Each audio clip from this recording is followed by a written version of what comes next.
Hola, queridos amigos de Contexto. Bueno, en este segmento nos interesa, amigos, que las personas que se dedican a la vida comunitaria con instituciones sociales, como es el caso del Frente Cívico y Social que preside el doctor Isaías Ramos, sean voceros de lo que opina un segmento de la población, o sea, de lo que opina un grupo de distintos temas. Y como en este momento tenemos muchos temas importantes, bueno, yo diría que innumerables, la lucha contra la corrupción, por ejemplo. Estamos viendo que el Ministerio Público se está enfocando, impulsando demandas sociales en este sentido, que son importantes para que incluso los nuevos funcionarios en la política entiendan que no puede seguir de esta manera. Otro tema sumamente importante es el curso de la economía, que parece que empieza a recuperarse, aunque tímidamente, después de la pandemia. También hay que mencionar la actuación rápida con las vacunas que ha tenido el gobierno dominicano. Y yo también apunto en este sentido que, bueno, a veces se critica si se actúa y se critica si no se actúa. Por ejemplo, leí que el presidente de Guatemala, incluso se le estaba pidiendo la destitución y que dejara el poder porque no había dispuesto vacunas. Sin embargo, aquí también ha habido críticas contra la tercera dosis, cosa que no es obligatoria. El que quiera que se la ponga, yo me puse la mía. También es muy importante que hablemos en este segmento de los precios de la canasta familiar que han subido tremendamente, así como los precios de los materiales de construcción y del petróleo. Y por cierto que el de la gasolina esta semana, y ha dicho el gobierno que lo van a frizar durante 30 días, que es una buena noticia. Pero lo malo es que no sabemos hasta cuándo esto será sostenible. Y el último tema que me gustaría tratar, y creo que es sumamente importante, es la opinión del doctor Isaías Ramos sobre la reforma fiscal que, según se dice, será apoyada por un pacto social.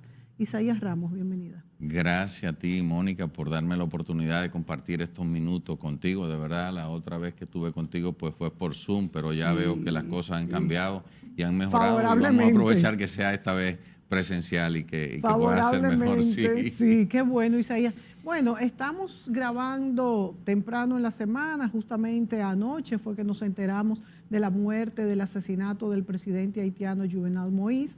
Y también quiero preguntarte, bueno, tu opinión respecto a si esto podría desestabilizar en parte lo que es la República Dominicana en muchos aspectos.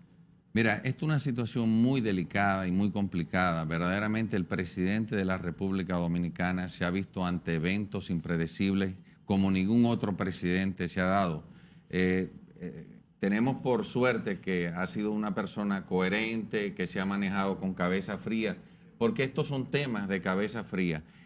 Él venía denunciando ante organismos internacionales y ante otros países de la somalización de lo que estaba pasando en Haití y verdaderamente ha tenido toda la razón. Hay algunos temas, como por ejemplo lo del masacre, que yo sí pienso que ese caso ya debió de verse llamado a un arbitraje a través de la Haya, del Tribunal de la Haya.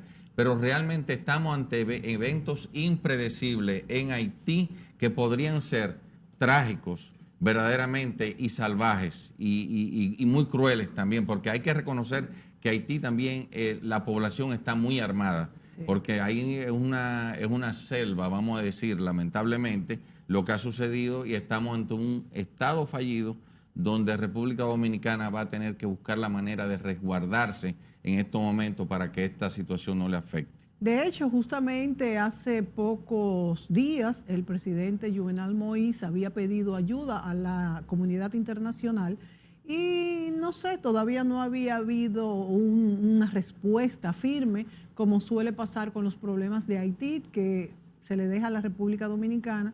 Y como todo, yo creo que todos los países saben, es imposible que nosotros podamos tener una respuesta para lo que pasa allí cuando los mismos haitianos no lo tienen. Hay muchos temas importantes. Este programa lo estamos grabando hoy miércoles, que todavía no tenemos incluso la información de de qué grupos vino este asesinato, de manera que toda la semana vamos a estar hablando sobre este mismo tema. Me gustaría, Isaías, que habláramos sobre ustedes como movimiento, cuál es el sentimiento que tienen sobre una futura pero no lejana reforma fiscal, que podría afectar al país, a la clase media negativamente, porque se le podrían sumar más impuestos. Sin embargo, los economistas que hemos entrevistado en este programa dicen que es inminente la reforma fiscal y que debe ser más bien un alivio, porque para recolectar más en el ITEVIS y la formalización de los micros y personas físicas, se debe de precisamente pagar menos tanto en ITEVIS como un impuesto sobre la renta. Sí, mira, el Frente Cívico y Social realmente ha tomado posición en ese tema de la reforma fiscal, que verdaderamente no va a ser un pacto fiscal, porque no hay pueblo hoy en día que esté de acuerdo con una reforma fiscal cuando todavía hay tantos temas que resolver en este país,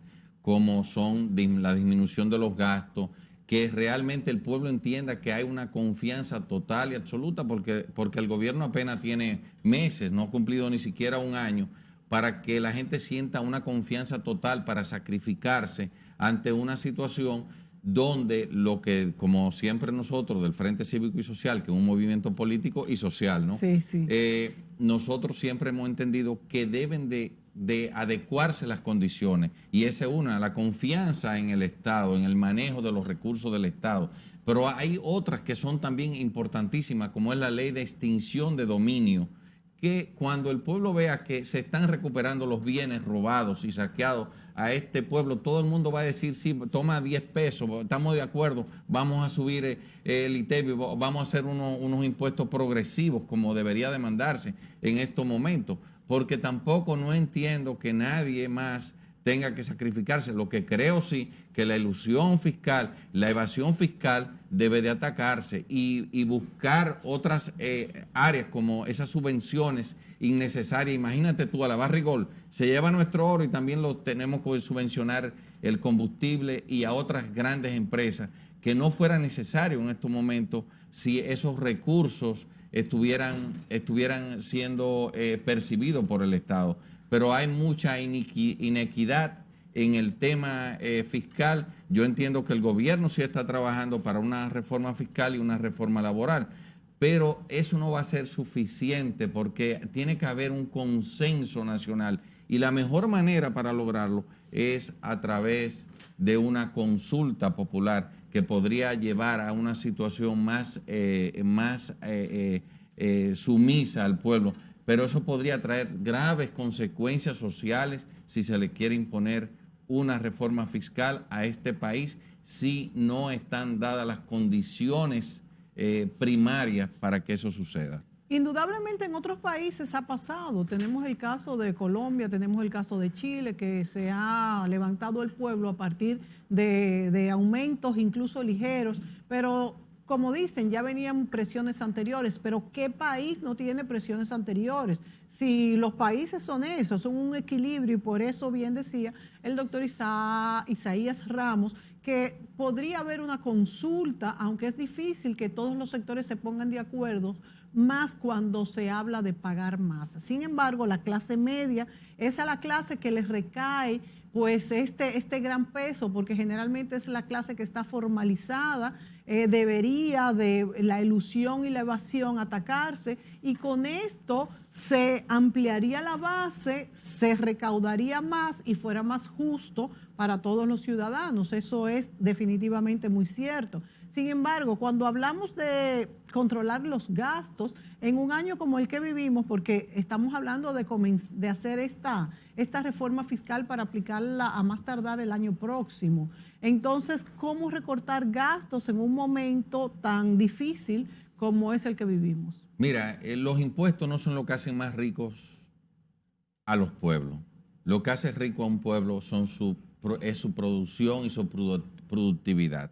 Y realmente, mientras tengamos en el chip de subvencionar los consumos, en vez de subvencionar la producción, vamos a estar siempre con unos déficits fiscales enormes, porque nosotros verdaderamente entendemos que sí, se debe de invertir dinero, pero es en el sector productivo, subvencionar al sector productivo para que eso se refleje en el consumo. Ayer decía yo en un programa del Canal 4 justamente eso, de que el Estado tiene que cambiar esa forma de seguir. Imagínate, estamos subvencionando ahora mismo con 600 millones de pesos, anunció el presidente, la harina. Con 600 millones de pesos, ¿cuánta producción de plátano, de yuca, de batata, de otros rubros agrícolas no se podrían hacer en este país? Estamos subvencionando una gasolina que es importada. Entonces tenemos que buscar la manera de que se vuelva al origen, a lo primario, que es que nosotros tenemos que buscar la forma de que el Estado entienda que es a la producción, que es con producción que se genera riqueza. No hay otra manera, porque no es quitándole al que tiene, sino que al que tiene pueda ser más productivo, y eso es lo que requiere la nación en estos momentos. Qué bueno que tú has tocado, Isaías Ramos, estos dos ejemplos de la harina y del combustible. El gobierno en este momento está subvencionando tanto a la harina como al combustible. ¿Por qué? Porque que suba el pan es una catástrofe social, o sea, la gente se podría incluso hacer huelgas y todo esto. Que suba la gasolina es lo mismo, más cuando el gobierno anunció que pondría ojo en este punto. Sin embargo, como tú muy bien señalas, se podría, más que subvencionar la harina, poner el ojo en otros productos que se produjeran en el país. Pero si es una medida tentativa, provisional, yo lo vería bien para que no hubiese un descontento social, siempre y cuando se mirara al futuro. O sea, los planes tienen que tener una estrategia. No subvencionar la harina porque subió el pan y no queremos que la gente proteste o tenga pan para comer, sino que todo esto tenga una hilación. En el caso de la gasolina no es tan fácil porque, bueno, ahí no tenemos ahora mismo otra opción que los carros de gasolina, porque si nos ponemos a tener carros de otro tipo, ya eso no es algo que lo vamos a decidir como país. Eso ya es algo mucho más complejo. Pero sí en el caso de la producción. Los planes a largo plazo, ¿tú crees que se están estudiando estos planes a largo plazo? Y a eso es que se refieren cuando dicen un pacto social con el Consejo Económico y Social para, vamos a decir, definir esto. Eso es correcto, se están trabajando, pero se le está haciendo tarde para abrandar habichuela, como dicen en el campo.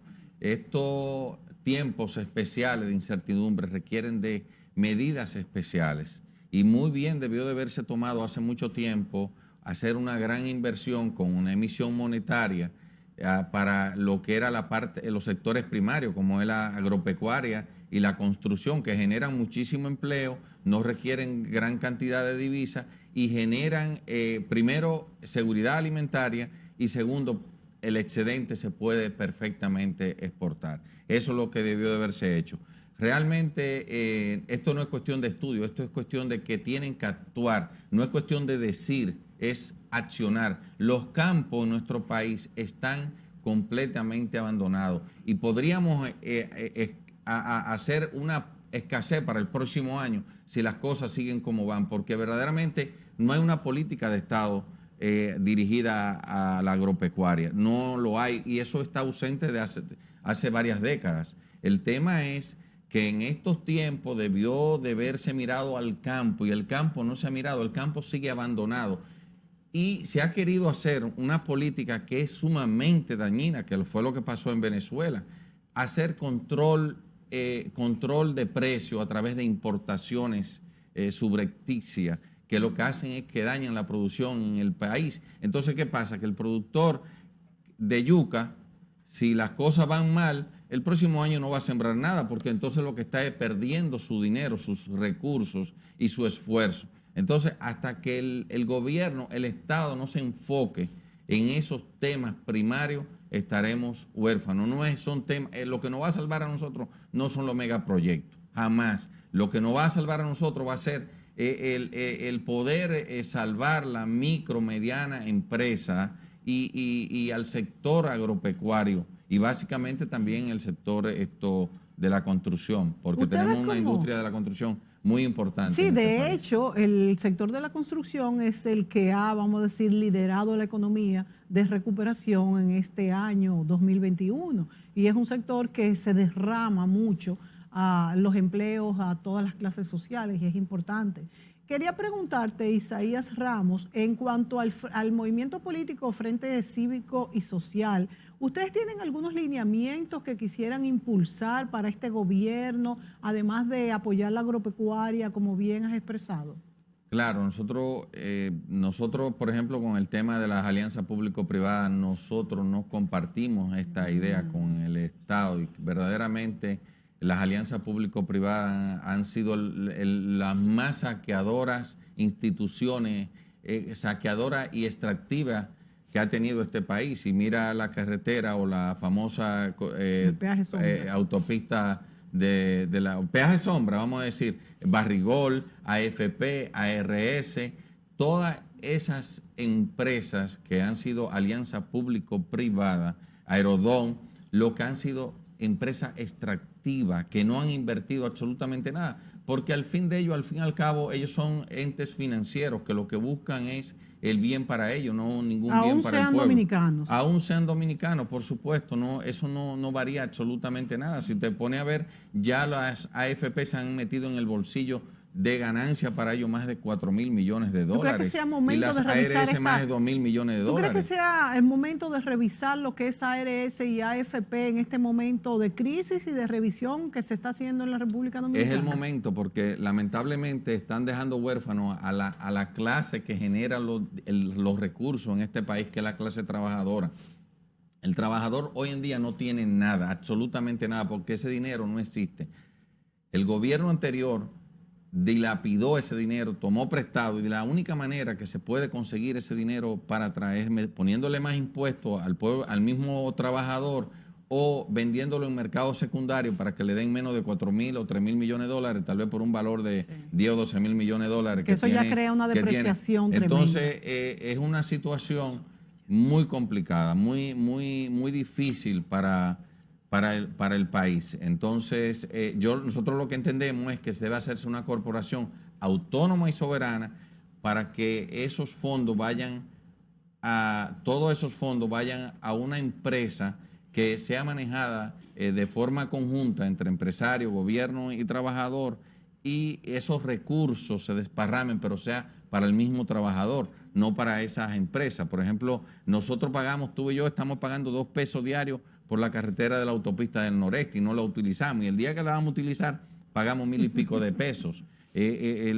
La atención de salud primaria tiene un presupuesto creo por debajo. Creo que son 2.000 y pico, no 2.000 y pico. 2.000 y pico. Creo 2.000 y pico, bueno. Yo trato de no cogerla. Correcto. No, yo tampoco, porque es un abuso. Pero como quiera le estamos pagando. Entonces, eso no nos está pasando a nosotros.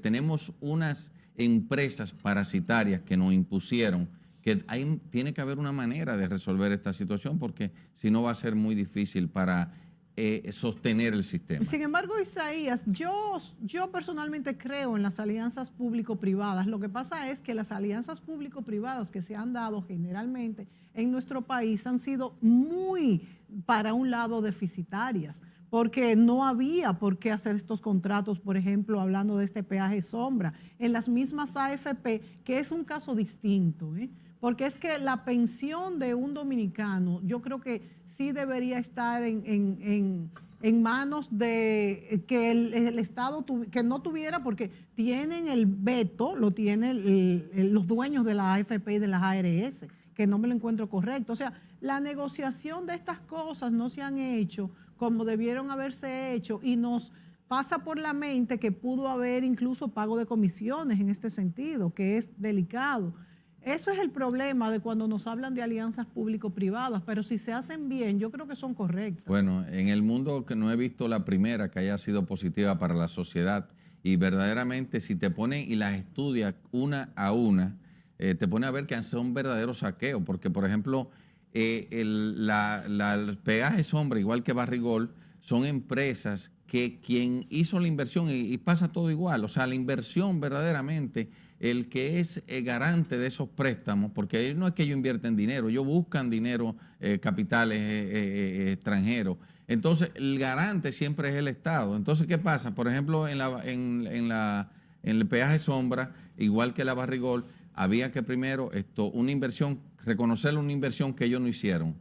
Y a partir de eso, de todos esos hasta de los propios impuestos, nosotros tenemos que garantizarle a ellos un retorno de capital de un 16%, no, casi de un 17% anual. O sea, ¿dónde tú has visto eso? Después de bajar mantenimiento o gastos operacionales. Ya limpio. Es limpio, total. O sea, no hay ningún riesgo. Y eso mismo pasó también con Barrigol. Yo sé que no hay mucho tiempo, pero realmente han sido verdaderas empresas saqueadoras y extractivas para el pueblo dominicano. Y volviendo al caso de cuestiones que no son equilibradas, como las de las AFP, ¿cuál es tu opinión cuando se sugirió, que de hecho en otros países se llegó a hacer, que el 30% fuera devuelto a los ahorrantes, cuando, como tú muy bien has señalado, ya ese dinero no está ahí? Habría que crear inorgánicos y eso causaría pues una tremenda devaluación del peso dominicano. Verdaderamente nosotros no estamos de acuerdo con esa devolución de un 30%, porque al fin y al cabo eso es lo que lo va a hacer más pobre, y eso tiene un propósito. El propósito es justamente poderle dar una pensión digna a las personas. Que no Hay va a que ser ver digna como quiera. quién es el que se va a beneficiar con esa devolución del 30%, que no va a ser el trabajador, porque eso es comer hoy para pasar hambre mañana. Entonces, la idea fuera fortalecer los fondos de pensiones, convertirlo en una corporación, el dinero que debe el Estado con los activos que tiene el Estado, que le quedan al Estado, instituciones productivas como son las generadoras, el banco de reserva y esas cosas, pudieran ser pagados a través de ese canje y que sean parte de esta gran corporación, y que todos esos recursos que se generan de beneficios sean para el propio trabajador. Así habría más paz en este país. En este mismo programa, economistas que he entrevistado han sugerido que, por ejemplo, los fondos de pensiones podrían ser ofrecidos como accionistas en los mismos trabajadores, que esa sería una manera de cómo, o por ejemplo, aeropuertos, que tú muy bien has mencionado, y otras compañías que se están haciendo alianzas público-privadas, que sería una especie de capitalismo social. ¿Cuál es tu opinión al respecto? Es correcto. Me parece genial la idea que tú me acabas de mencionar. Un capitalismo social sería perfecto, porque es que esto es simplemente insostenible, esta situación. No se puede seguir oprimiendo más y creando tanta injusticia a un pueblo que no ve esperanza. Si no, miremos a ver lo que está pasando en Haití y ha pasado en otros países, porque la ira tiene manera de manejarlo, y tú sabes que hoy en día con ingeniería social hay manera de llevar a los pueblos a la oscuridad, pero también podríamos llevarlo a la luz. Pero para eso se requiere un poquito de la razón, de que utilicemos un poco el prefrontal y dejemos el sistema límbico un poquito atrás. ¿Cuál es la opinión de ustedes como Frente Cívico y Social, y la tuya propia, sobre la flexibilización del toque de queda? Hay que ser muy cuidadoso con ese tema y hay que ser muy responsable. Uno no puede llevarse de toda la presión que hay de ciertos sectores, porque al fin y al cabo nadie quiere estar trancado en su casa. Yo no quiero estar trancado en mi casa, pero también entiendo que se requiere por lo menos que el tema de la vacunación, la agenda de la vacuna se termine por lo menos con un 70% a nivel nacional, para que se relaje un poco la situación, porque peor es que estemos hoy abierto y mañana cerrado, y abierto y cerrado, y nunca vamos a terminar esta situación, además de la muerte que se provocan sin necesidad. Yo creo que si hemos aguantado 1 año y medio, podemos esperar unos días más para que el Estado pueda terminar lo que es el tema de la vacunación, la agenda de por lo menos la segunda vacuna, terminarla, y entonces abrir ya la economía, pero de manera paulatina, porque no podemos, y viendo muy bien las estadísticas, porque no podemos permitir que nos pase como otros países que han abierto y luego han tenido que cerrar de mala manera. Yo creo que todos los que han abierto han tenido que volver a cerrar. Bueno, nosotros también tuvimos que aumentar los toques de queda y como declaró el mismo presidente Luis Abinader, son muchas las presiones de cada uno de los sectores. De hecho, el Colegio Médico ha dicho que no está de acuerdo en este momento con flexibilizar más el toque de queda. Sin embargo, los empresarios dicen, bueno, han dicho que van a la bandera a protestar y también los ciudadanos que están hartos, que no aguantan más. Cada sector tiene una opinión de que hay que abrir, excepto los médicos y quizás los que somos más conservadores, que decimos, bueno, hay que tener en cuenta, porque señores, el problema es, acuérdense que hace un poco más de un mes se colapsaron todos nuestros hospitales de nuevo y no había camas. Tengo amigos que tuvieron que llevárselo a Barahona, así, pescando una cama en cuidados intensivos.